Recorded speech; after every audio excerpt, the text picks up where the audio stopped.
Good day and welcome to Books with Al-Gazali. Myself and Yunus Abunu for this edition. Lukman is out of the studios for some other engagements. We have been looking at The Prophet, written by Kahlil Gibran. And in the course of our weekly reviews, we've discussed quite a lot of issues he had addressed, from birth to marriage to love to quite a lot of other things. And we'll build on these discussions on this episode. Last time we spoke extensively on his text about giving, and we haven't completed it, and I think we'll scratch off this discussion from that point. Yunus, you are welcome to Thank you very much to the discussion. We've been looking at some of the profound things Kahlil Gibran had said about giving, and I'm sure you must have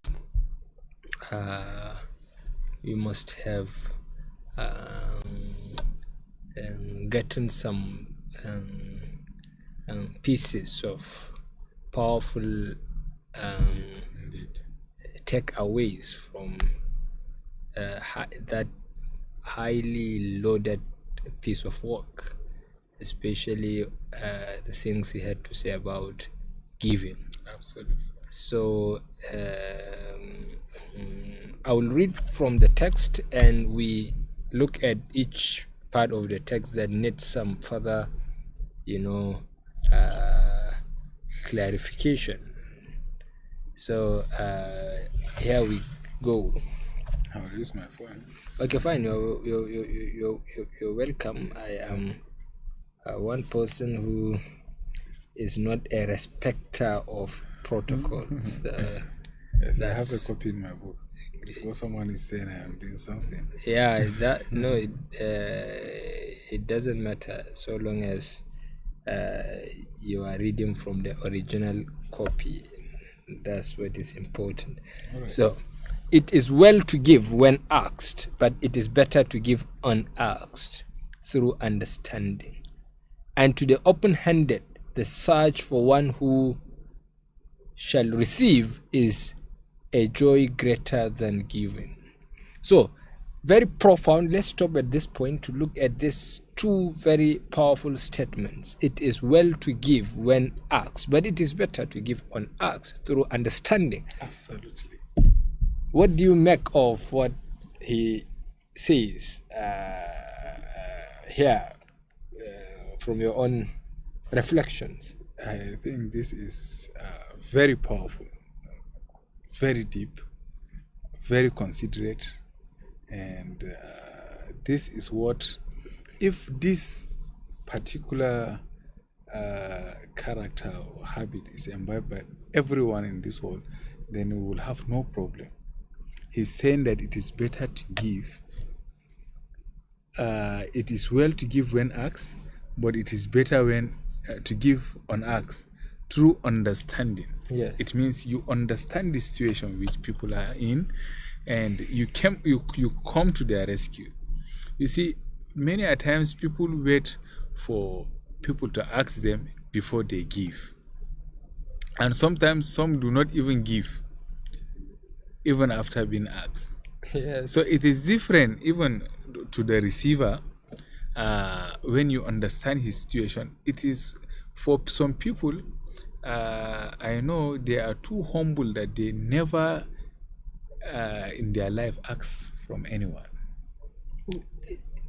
So and when you live with such people, or when you live in a community and you get to understand that this is what certain people need, this is what this is their problem or something, then it is, he said, it is well to give when asked, but it is better through understanding, and you understand their situation, and you come to give them something. Okay, now This is my take here is a bit different from your own.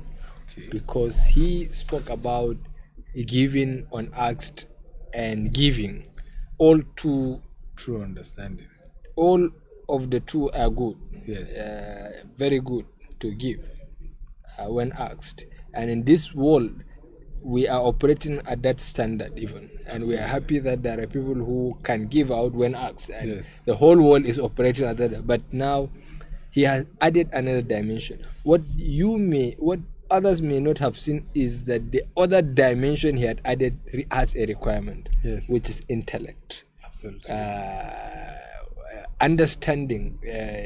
So those who give when asked may probably do not have the luxury of the third item, which is intellect, because it takes a lot to have the ability to understand Yes. that someone else, has a specific need, Yes.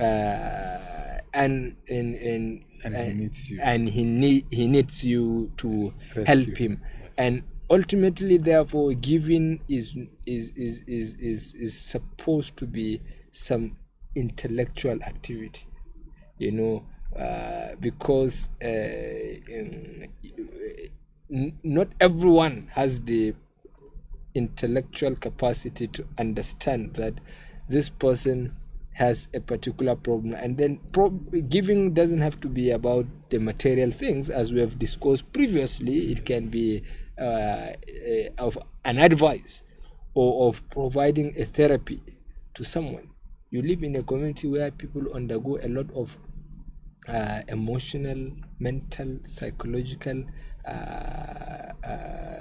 illnesses, and you immediately look at such people, you identify that these people are going through some emotional problems, and if we do not talk to them, it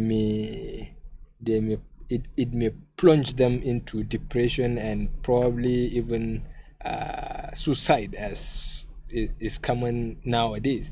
So it is an act of charity when you identify that and then give out the best you can, which in this case is probably just motivating people, talking to them, or talking to the right people who will talk to them, or recommending therapies to them, and so on.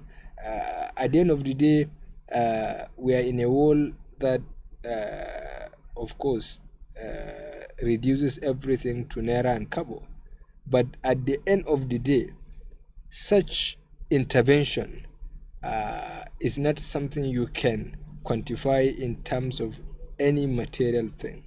You give quite a lot that money cannot even buy, and that is what giving is about. You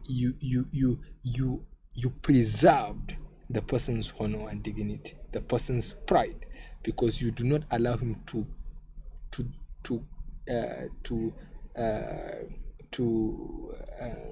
uncover them.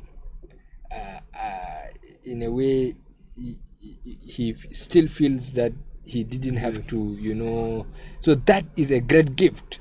I think in addition to that, there is also this perspective that everyone, it is like a responsibility on everyone to identify a certain need of his community. It doesn't mean that you just have to give an individual. There are needs that you are to give.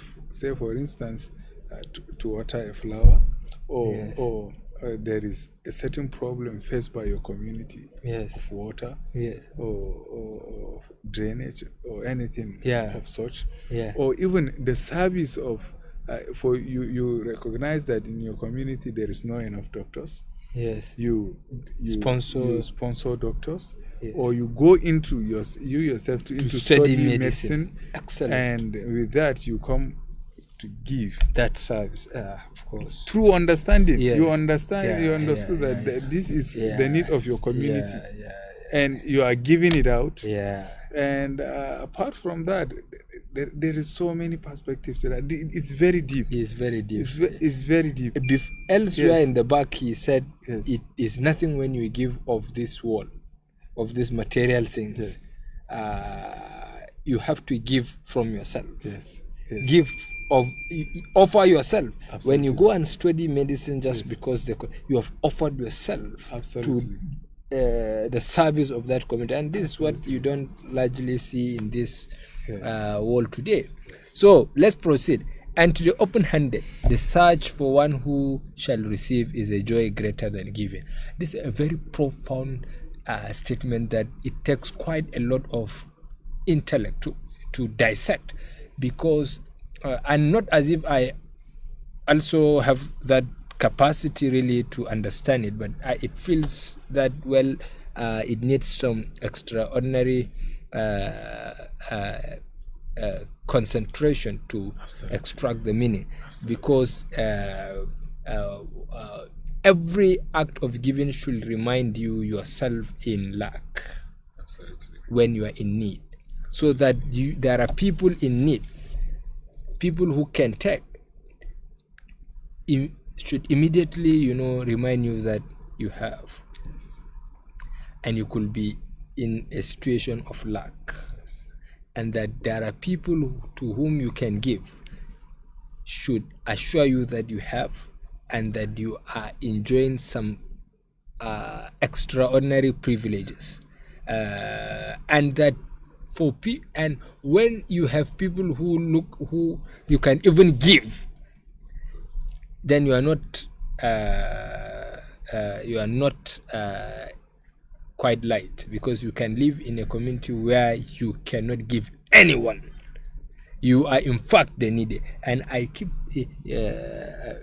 just recently I was having a post, and I even made a post on the internet where I said where I brought a conversation I had with one of my brothers, and I told him that there is a particular place we are going. I told him that this place is now full of beggars. People come there to beg, and the response he gave to me still resonates. He told me that, well, is it because you are not one of them? Yes. This is deep. Yes, it's just deep. Is it because he reminded me that, okay, you are no different from them. If God wishes, you will turn into worse form of these same people. Absolutely. And people will avoid going to those places because of you. Absolutely. He said, if you have, you give. If you don't have, then God knows. But even the intention to give will be compensated for.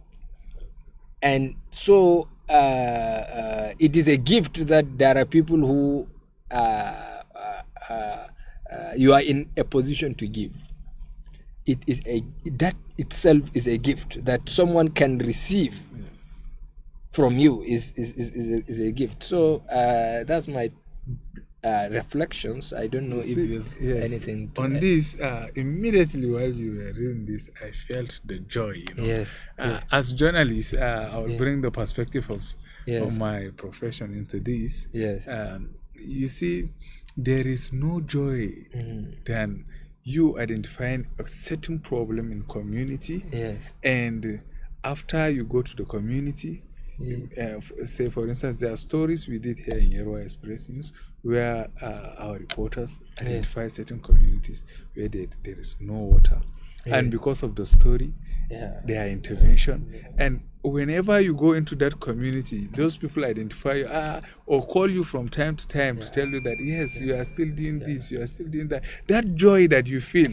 So I think this is one perspective. He said, and to the open-handed, the search for one who shall receive is a joy greater than giving. You know, these people that receive that favor, whenever they call and they are like kind of thank you, they are still reminding of that. The joy is just too much that you cannot even. For me, ultimately, when you talk about work, it reminds me of my own conception of work, it may be wrong. As far as I'm concerned, if my work doesn't make the life of someone better, then I don't have the motivation to carry on. Absolutely. It is between one and God, but truly, my view of work is one in which, from the beginning and the end, there is someone who benefits more than I do.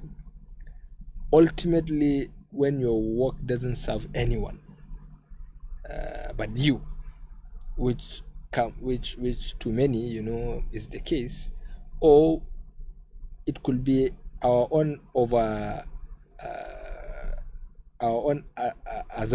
assumption that we are the only ones who work for these reasons. But I think ultimately, whether it is us or other people, work should be about serving other, not taking salaries at the end of the month alone. Even the salaries, why do you need the salaries? To take care of others, to make sure people who are not as privileged as you are, make ends meet. And ultimately, for those of us in the private sector, people think of us as, I used to have teachers and even colleagues who say that I do not want to take full-time university engagement because I am after money. Unknown to them, yes, it could be true, I need a lot of money, but I have a reason. We need more money, build hospitals, build universities, build schools, help students, give scholarship to those who need support, and a lot of things. So, absolutely. So we have a reason for going after money. We ultimately, sometimes personally, when we look at ourselves, our need for a day is very limited compared to what we are into. We can survive with just so little, So I think that point should remind all of us that in the long run, what we do must be for the interest of serving others, and that to me is a form of da'wah. Ultimately, we misunderstand da'wah to mean just preaching, and ultimately, when you are, for instance, part of the businesses I run, when we raise funds and pay salaries, at least for people to whom these salaries are paid, they have gotten a means of receiving halal. It is enough jihad in this world for people to survive on halal. Absolutely. It is enough da'wah for Islam, because people are after a lot of adulterated means and consume a lot of filth and so on. And when someone sees what you're doing and gets inspired and do that's a da'wah, and a lot of things that we always do what we are doing, and we always pray that God accepts it as part of jihad, because this is a jihad we can do in this at this time, not to go and provide opportunities for people to earn a living, a dignified living, so that people don't go and beg, people don't go and steal, people don't go and take riba and interest and so on. All these things are ultimately why you should do what you are doing, not perhaps to get money and then fly around the world. These are absolutely nothing. This world that can fall itself for you overnight and nothing happens thereafter. So it's just a game over. Yeah, and nothing happens, and even in your street, it will take a year for people to figure out that you are gone. just to tell you that you are not up to a dot in your own cycle. So, so, and is there anything at all you will withhold? Because I went straight to replace the word ought with its exact meaning. Is there anything at all you will withhold? As a very is rhetorical. Okay, try withholding. Yes. There is a limit to how much you can withhold. It is just as far as you are alive. Once you are gone, let's see how we can withhold. I think we have to add the next statement for us to fully understand this. All you have shall someday be given. Yes. Therefore, give now, that the season of giving may be yours and not your inheritors. That reminds me of a very funny story. One man became sick, and he needed to fly out of the country to receive treatment. And then he started selling his properties to raise the funds, only for his wives and kids to go and sabotage every deal. The deal could be sealed, but the papers to finalize the process will disappear. And it kept. So he figured out, and someone leaked it out to him that, see, your family sabotaging all this. And suddenly, surprisingly, he recovered without having to travel. There was no any need for him to fly out. Okay. So my man did something everyone I recommend should do. He made sure that every property he had was sold or given out. He will call a family meeting with all his kids, and then call his lawyer, and then the imam and witnesses, and say, okay, I have a property XYZ location. I have given it out for charity. I want the community to build a mosque there, including his own house. He sold it and started paying rent because it was obvious his kids could not. They said that if he sells these properties and travels, and the medical procedure didn't go down well, he passes on. They are to lose because he would end up spending everything. So he said, okay, now that I'm back, I think it is time I spend it for myself. And he did just that. He said he no longer sees his kids as anything. But the problem, I think I have a problem with his method. Is not, Why should he, even the house in which he stays, sell it out? Of what use? Is just for him to lay his back at night,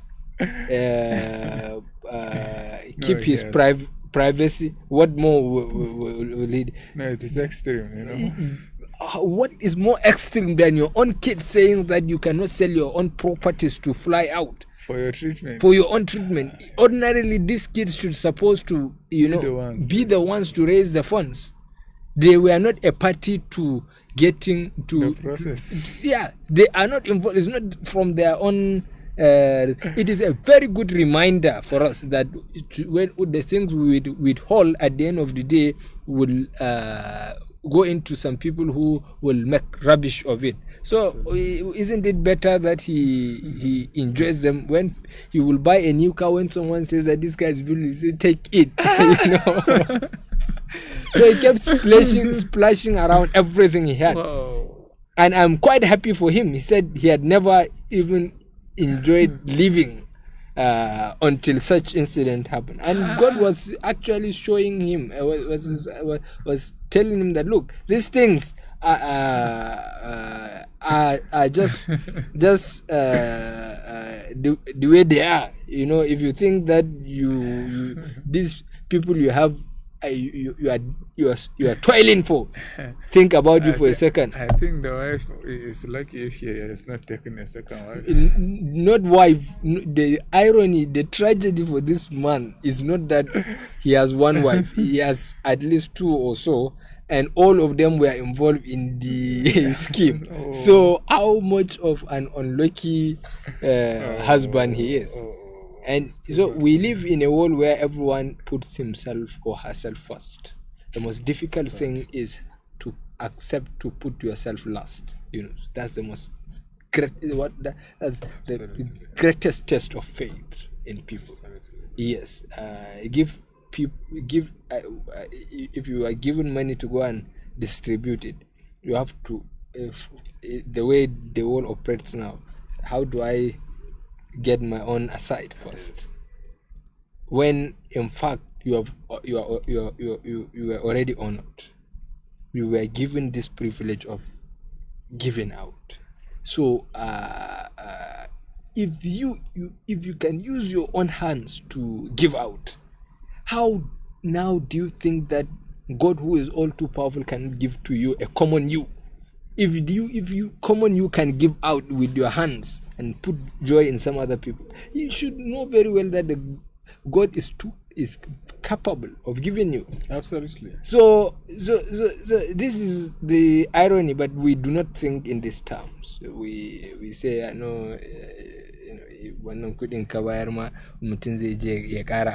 these are the things people are saying, and then at the end of the day they run into problem.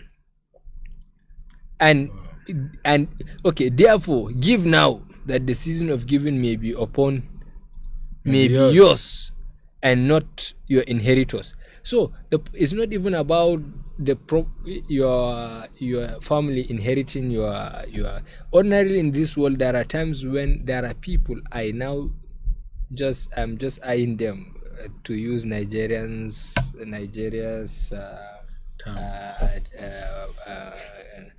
grammatical indiscrimination,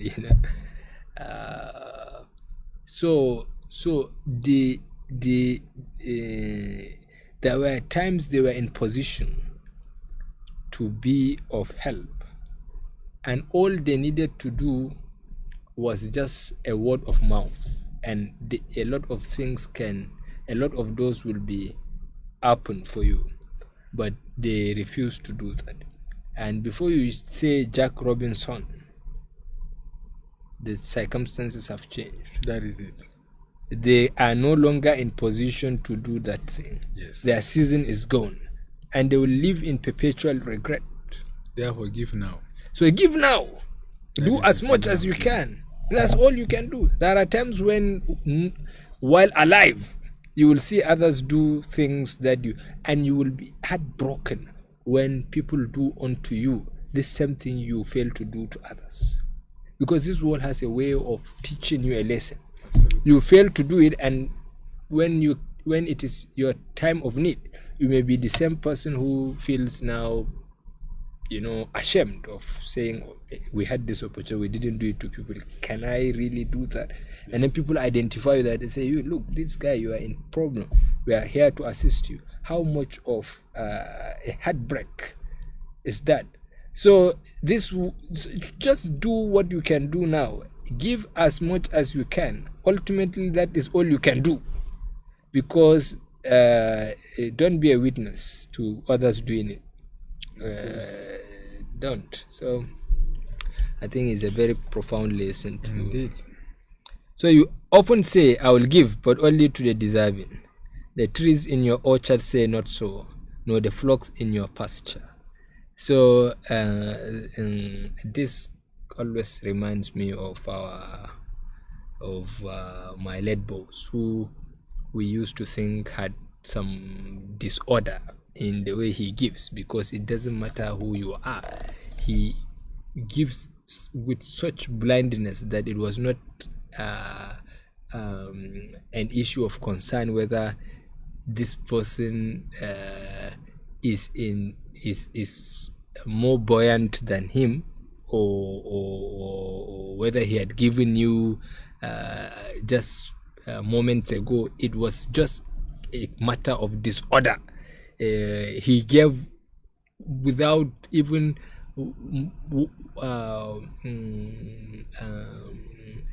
without any interest in whether you deserve it or not, whether you have it. He gave, and you sometimes you come with, he said, this person, why is he giving this old man? This person should be also as rich or even richer than him, but he gave, and he never even. And sometimes we feel embarrassed. Why is giving? Once someone comes, we begin to the next thing, the embarrassment we want. We don't want to witness is when the person is going, he delves his hand into the pocket and gives out, and he cannot save himself from giving. So, but there are people who only give to their own kids, their wives. In fact, it is such an expensive thing to do when they give, when you ask them to give their own parents, but that is why, Yunus, we cannot match our parents. You may get 100,000 today, and probably you go to a supermarket and then splash it, and nobody even knows. But give your dad or your mom same amount of money, he would not consider whether you are now adult, whether you have. He will say, well, let's keep something for Yunus. Absolutely. So the level of generosity of our parents, we can never match them. We are a generation that cannot even give to our parents. When we give, and then we call and ask, because he is waiting for a thank you. Gratitude. So I think these lines are too powerful, too deep. I have quite, it really touches me. It says here that the trees in your orchard say not so. Yes. So with this, there is never a time when you pass by a shed.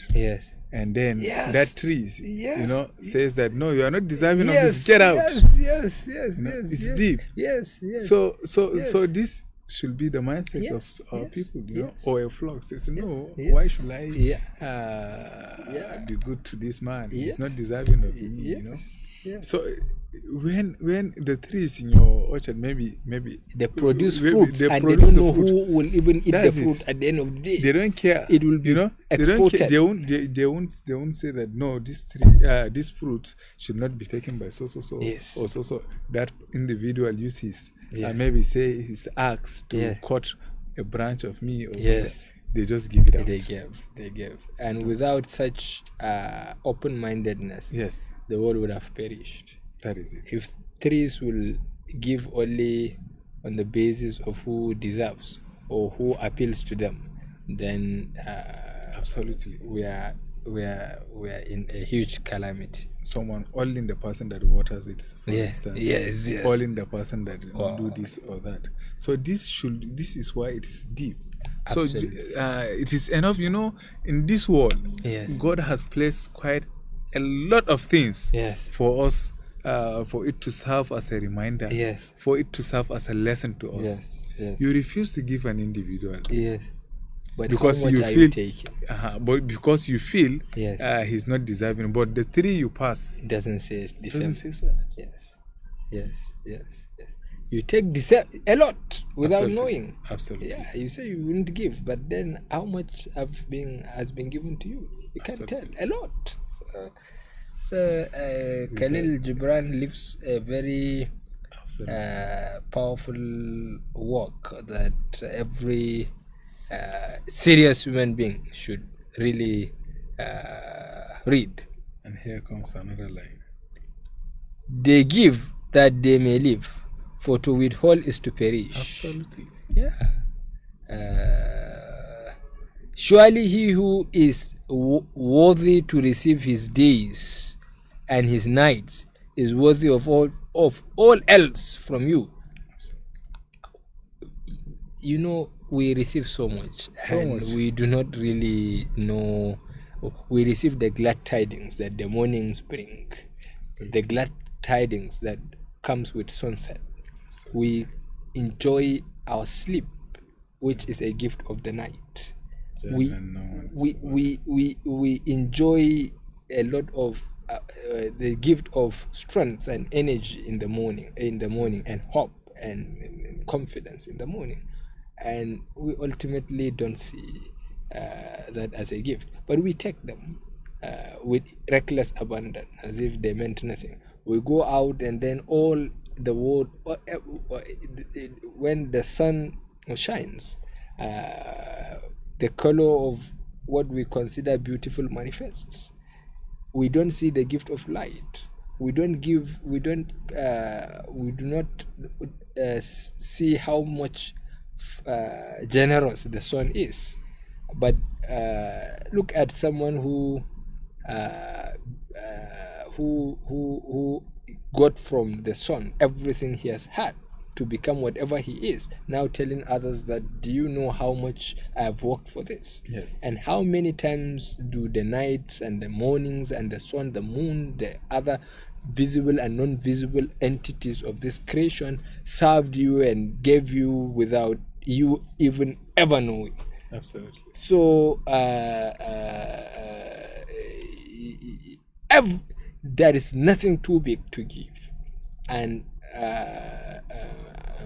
see this thing that you just said. Just like I said earlier, there is quite a series of incidents every day that we walk out of our house. We get things to learn from it. Yes. See, during this just the recent period of COVID-19 and this outbreak, look at the quite amount of money that the government and individuals spend just for ventilator. Yes. This air that we breathe is for free, and you have to pay quite a lot of money to get that. So we receive a lot, and my boss gave someone a check, and the check was quite huge, and he has a habit of putting a check inside an envelope, sealing it, and then he gives you, he says, go to the bank, I will call the bank to confirm the check. So he gave someone, and then he went away with the check, and immediately he was out, he opened the envelope, and then he saw so amount of money, and then he called him and said, see this check, probably you mistook. This person says that I am too weak to give that much, that it is an account of what he took me for. He thinks that I have a limitation to how much I give. So I now understand that ultimately you don't give out things only because they are spoiled, or you've used them, or you no longer see their beauty. You give that which you love, that which others will also appreciate. But we have so when we get new items from the stores, we say, okay, let us offload this one, when in fact you should actually give that which someone will also want to protect, want to keep. But you are the type who says, I Google corner, so let me give it out. To say that you didn't give out in good spirit, you gave because you do not want to keep a liability. Simple. Absolutely. So, and he who has deserved to drink from the ocean of life deserves to fill his cup from your little stream. And he who has deserved to drink from the ocean of life deserves to fill his cup from your little stream. And what desert greater shall there be than that which lies in the courage and the confidence, nay, the charity of receiving. So the profundity of this statement, yes, giving is good, but receiving can be a greater charity. Absolutely. I have seen people who, out of kindness, receive the things I gave them, and immediately, as I gave them, I saw not only the joy in them, but how proud it made them. And ultimately, that is a greater charity. Absolutely. To give. I learned this lesson from my mom. I had an event for which I have prepared, everything. And I think it was the naming ceremony of my first son. Then I went out to cut my hair in the night. And then one of my brothers, we met. He was going out, and then we met at the entrance. And he said that, well, I've dropped a message on top of your car when you go back. And then, well, I went back, and then I took it. It was a set of clothes, and so the controversy for me the next day was how to deal with that. I had I had my plans, which I had thought that will fit that event, and I had someone who for whatever reason thought about this event and prepared this for me. And then I got confused. Which one? Okay, let me put both in my car, and then when I go, because I wanted to, there was some exuberance that day that I wanted to, show something. Yes. So confused, I said, okay, the person who could help me out was my mom. And then I called her, and then I narrated the incident for her. She said, of what use is the cloth in the first place? Just to cover your body. Yeah. Then you have someone who wanted to play a role in your life. Won't you give him that opportunity? And that message did not make sense to me until I met the person. The joy I saw in his face was great. He was a person in position really to give me ordinarily in the first place, but he considered it an honor that I took it, and immediately so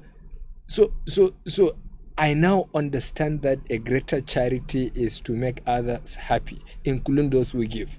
Absolutely. And taking what they give you wholeheartedly gives them so much joy than their giving could ever give. Absolutely. And who are you that men should rend their bosom and unveil their pride, that you may see their worth naked and their pride unabashed? See first that you yourself deserve to be a giver and an instrument of giving. For in truth it is life that gives unto life, while you who deem yourself a giver are but a witness.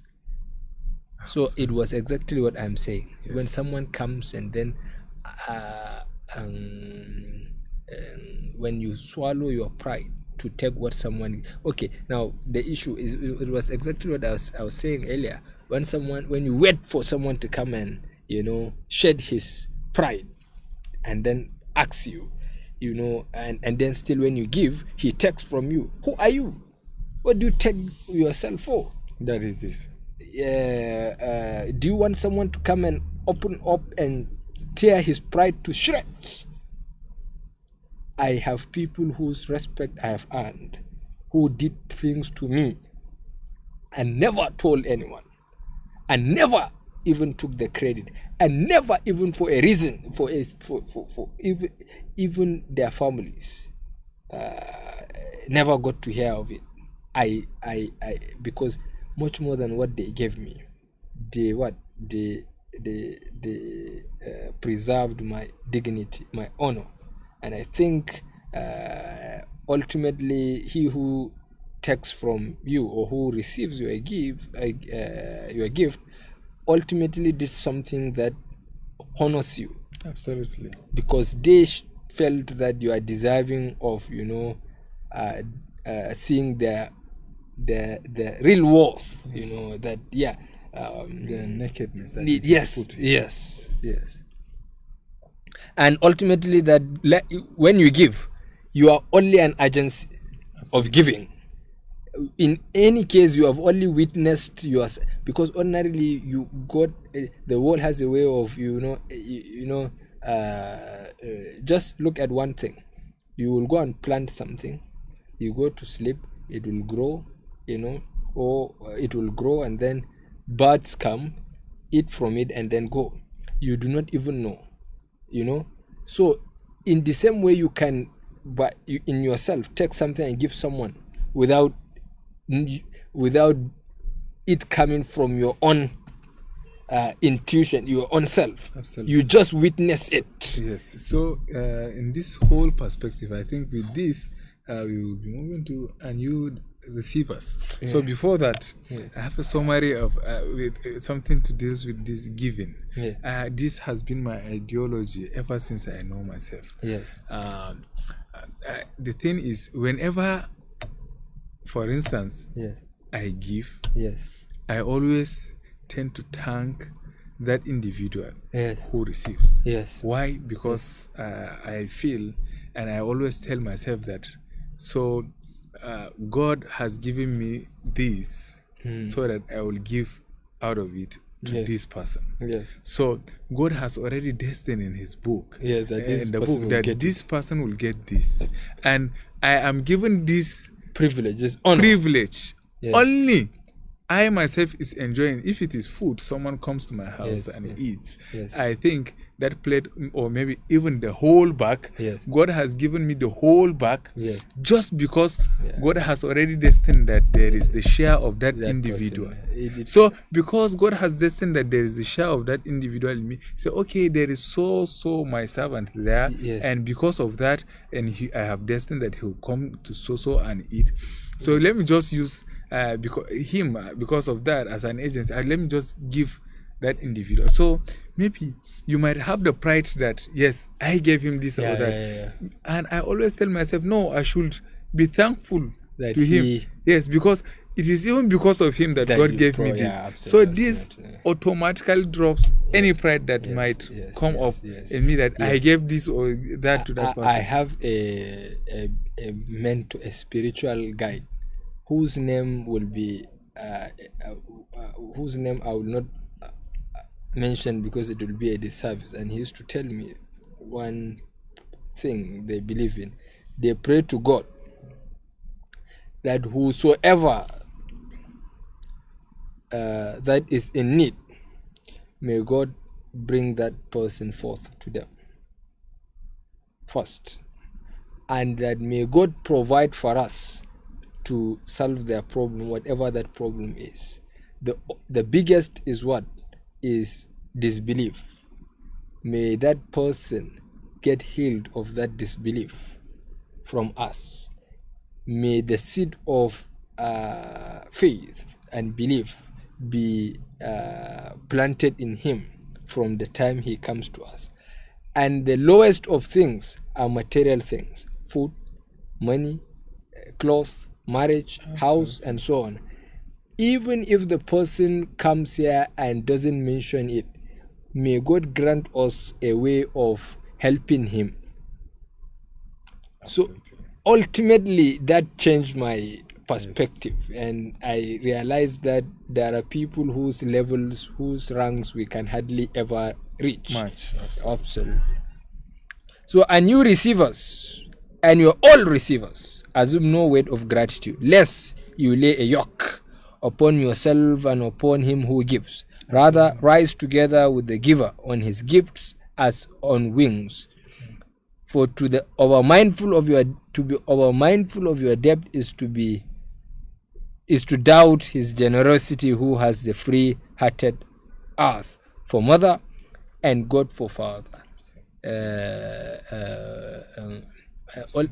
Ultimately, dama to be over mindful, to be over grateful, to be over this extreme preaching. But then you should be thankful for those who give. You receivers, don't feel so much. Don't feel the burden of receiving, and then don't express such kind of over bloated gratitude that is all too empty, is fake. There is this kind of fakery because it is a sign to say that when I koyachi bonanza, when we have this kind of view that this guy gave me this, you said, hi, thank you va abun jiyan nan fa wallahi ya mun amfani sosai, na gode, and then add a text message. Probably it means that the person is saying that kai wannan ko yana ganin ba zan iya mishi wannan kyautan bane, and then his senior brother calls you, kai wani ya ce amma godiya ba, this is I think this is fake. Yes, so I think and I also have a perspective to yes, that. Yes. And there is a verse in the Holy Quran in chapter 57. Yes. Which God really tells us something that everyone should hold there, and that is the verse, I think it says, Ma asaba min musibatin illa bi iznillah wa min billahi yatakallamu wallahu bi kulli shay'in alim. Okay, ma asaba min musibatin fil ardi wala fi anfusikum illa fi kitabin min qabli an nabra'ahu inna dhalika ala yasir likay la ta'saw ala ma fatakum wa la tafrahu bima atakum. Yes. So, in a nutshell, what the verse says is that God, ma asaba min musibatin fil ardi wala fi anfusikum illa fi kitab. Whatever that befalls you, it is already in the book, in the book of decree. It is written. So it is the next ayah. Yes. The next verse that really explains everything. Yes. In it, God says that Likaila ta'so alama fatakum. You shouldn't feel so much sadness on things that you do not get. Say, for instance, you are promised a car and you do not get, or a job you applied for and you do not get. Don't feel so much sadness in it. Yes. Don't feel that that's the end. Why? Because it is already written in that book. Yes. So you go back to the ayah. Yes, it is already written. Whatever that befalls you is already written. Yes. And also don't feel over bloated joy on anything that you get. I just got a car. Yelling. Why? God says why? Why are you are you saying that we are not capable It is already written for you in your book. So why? So when you receive and you feel that so much weight, no. It is already written for you. So that ayah should, in a sense, come. No, it is already written for you. So you are just called by, say, for instance, a governor, and you are given a private jet or something, which I don't think any governor. No, you don't know nowadays. Yes. But then you are given a gift and you become so much overwhelmed, and you are here, there, and there. God is saying that no. Wait. Yes. Why? Calm down. Yes. It is already written in your book. Yes. Yes.